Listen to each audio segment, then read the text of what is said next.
ప్రజాసంఘ ఐక్యవేదిక ఏర్పాటు చేయడం ముఖ్య ఉద్దేశం ఏంటంటే ఇవాళ ఈ సమైక్యాంధ్ర ముసుగులో మన ప్రజాప్రతినిధులు ఇవాళ వాళ్ళ ఇష్టపడినట్టు వాళ్ళు రామారావు నేటి తరానికి రాబోయే తరానికి ఒక మంచి వేదికగా ఇది ఉండాలని చెప్పి ప్రజా ఐక్యవేదిక ద్వారా ప్రజలకి ఒక నూతన సంవత్సరంలో ఒక కొత్త ఆశ సాధన తీసుకెళ్ళాలని లక్ష్యంతో మేము ముందుకొచ్చాం.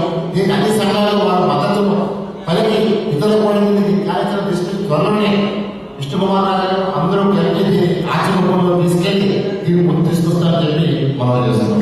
వాస్తవాల్లో ఖచ్చితంగా దగ్గరగా ఉన్నాయి కాబట్టి దీనిని ప్రవేశపెట్టేటప్పుడు ప్రజా సంఘాల తాలూకా ప్రజల యొక్క మనోభావాలను దగ్గర చేసుకుని మనకు జరుగుతున్న అన్యాయాలని బయటకు తీసి ఇవన్నీ ఒక పక్కన చేర్చి ఒక వేదిక మీద తీసుకొచ్చి గట్టిగా నాంది పలికితే ఇది విశాఖపట్నం నుంచే పలికే ఈ రాష్ట్రానికి పలికొచ్చే విధంగా గట్టిగా మనం అందరం ఏకతాటి మీద వచ్చి మనం ఉన్నామని చెప్పి నిరూపిస్తే ఇంతకంటానికి ఏమీ మనం చేయాల్సిన లేదు.